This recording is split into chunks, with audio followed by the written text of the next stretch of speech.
তো দেখো আমার টেবিলটাও নীল, তো যার জন্য নীলটা অতটা ভালো বুঝতে পারছো না হয়তো, তো যাই হোক বুঝতে পারবে। এই দেখো গোলভাবে আমি কেটে নিয়েছি, হাওয়ায় উঠছে, গোল করে কেটে নিয়ে মাঝখানটাও একটু কেটে নিয়েছি, আর এই সাইডটা এইভাবে কেটে নিয়েছি। এটা হলো তলার ঘাগরার পাটটা, আর উপরে যেটা বুকের মধ্যে থাকবে সেইটার জন্য দুটো এরকম ছোট ছোট পাতলা পাতলা কেটে নিয়েছি। তো চলো তো এগুলো এখন সেলাই করি আর তোমাদের আমি দেখাতে থাকি।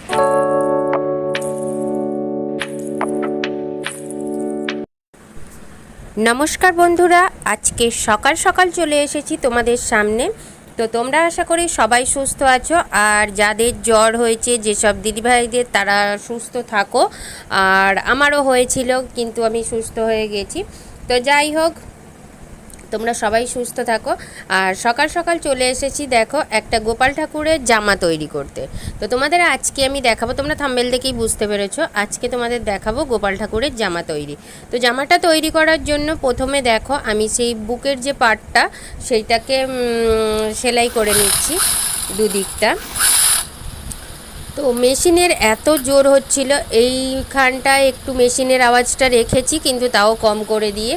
আর ওই দিকগুলো সব তো সাউন্ড মানে বন্ধ করে দিয়েছি, না হলে আমার কথা তো তোমরা শুনতেই পাবে না। তো দেখো আমার বুকের পোর্শানটা দুদিকটা সেলাই করা হয়ে গেল, কাটা দিকগুলো। আর এখন করে নিচ্ছি ঘাগরা পাটের যে নিচের দিকটা, সেইটা একটু সেলাই ধরিয়ে নিচ্ছি, কেননা না হলে তো সুতো উঠবে। তো আর এই জামাগুলো কি কাপড় দিয়ে হচ্ছে, এগুলো হচ্ছে ব্লাউজের পিস। এখন তো কেউ ব্লাউজের পিস অতটা বানানো হয় না, তো ব্লাউজের পিসগুলো নতুনই থাকে। তো সেই ব্লাউজের পিসগুলো দিয়ে আর মানে কেটে দিয়ে গেছে একজনরা, মানে ব্লাউজের পিসগুলো বা তাদের চুড়িদার তৈরি হয়েছে সেই সব কাটাগুলো দিয়ে গেছে, আর আমি সেলাই করে তাদের দিচ্ছি। তো প্রথমে এটাকে একটা ওই ডিশ বা প্লেট, যে যেরম সাইজের বড় করবে, তো সেরকম বসিয়ে আর প্রথমে একটু পেন্সিল দিয়ে দাগ কেটে নিয়ে আর তারপরে রাউন্ড শেপটা করে নিয়েছি। আর মাঝখানটা 4 ভাঁজ করে পুরো মাঝখানটা একটু গোল করে কেটে নিয়েছিলাম, প্রথমেই তো তোমাদের দেখালাম।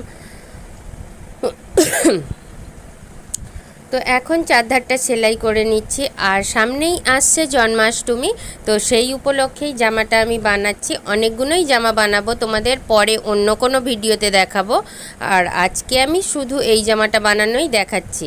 তো জামাটার কালারটা চুজ করা আমার ভুল হয়েছে, কেননা আমার টেবিলটা যেহেতু নীল আর জামাটাও নীল, তো অতটা তোমাদের হয়তো বুঝতে অসুবিধেও হতে পারে কারো কারো।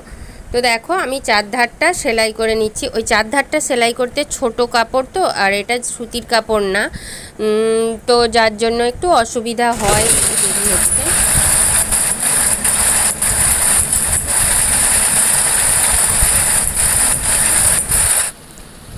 আর দেখো আমার গোল কাপড়টা সেলাই করা হয়ে গেছে চারধারটা, আর ওই যে কাটা পোর্শনটা আছে পিছন দিকটা যেটা, ওইটারও মানে যেখানে যত কাট করা জায়গাগুলো আছে ওইগুলো ছোট করে মুড়ে সেলাই করে নিচ্ছি। তো তোমরাও পারবে, এইভাবে করলে তোমরাও পারবে, একদম সোজা। আর তোমাদের যদি কমেন্টে কিছু জানার থাকে আমায় জানিও, আমি সেইটা আবার ভালো করে জানিয়ে দেব, দেখিয়ে দেব ভালো করে। আর এইবারে দেখো কুঁচি দিয়ে নিচ্ছি কোমরের ধারটা ধরে, মানে ওই যে মাঝখানের ছোট গোলটা ওইটা ধরে, আর চারধারটায় আগে কুঁচিটা দিয়ে নিচ্ছি, কেননা ঘাগরা পাটটা তো একটু কুচি কুচি টাইপের হয়, তো ওই কুঁচিটা দিয়ে নিচ্ছি। তারপরে বুকের পোর্শনটা সেলাই করে ওর সঙ্গে জুড়ে দেব। তো এখন কুচি দেয়া হচ্ছে, দেখো কি সুন্দর কুচি কুচি হয়ে গেছে। আর এইবারে এর সঙ্গে এই যে ঘাগরা পাটের মানে উপরের দিকটা, ঘাগরা থেকে বুকের দিকটা, এটা ঘাগরার দিকটা হলো, আর বুকের দিকটা আমি জুড়ে নেব।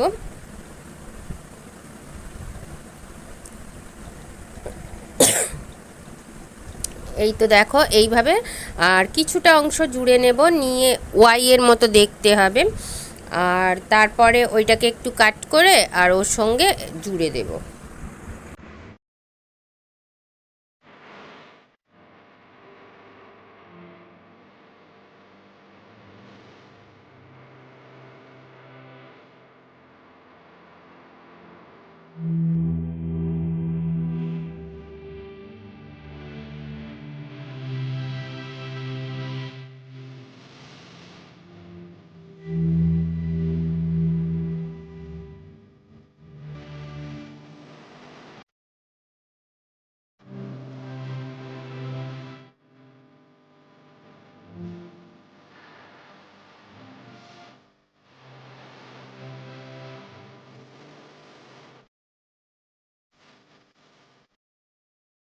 তো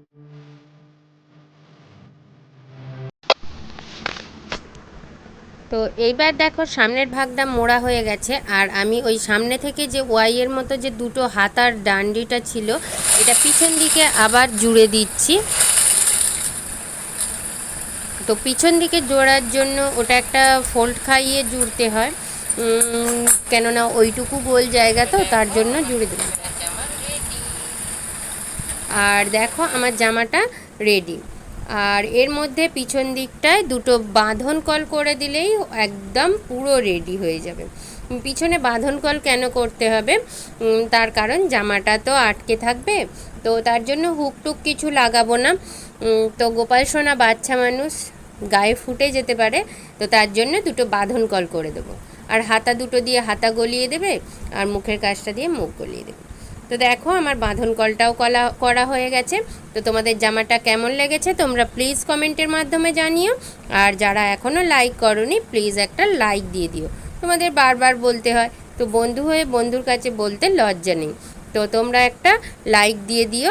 আর প্লিজ গোপাল সোনার কৃপায় তোমরা সবাই ভালো থেকো। তো আজকে ভিডিওটা আর আমি বেশি টানছি না, আজকের ভিডিওটা এই পর্যন্তই।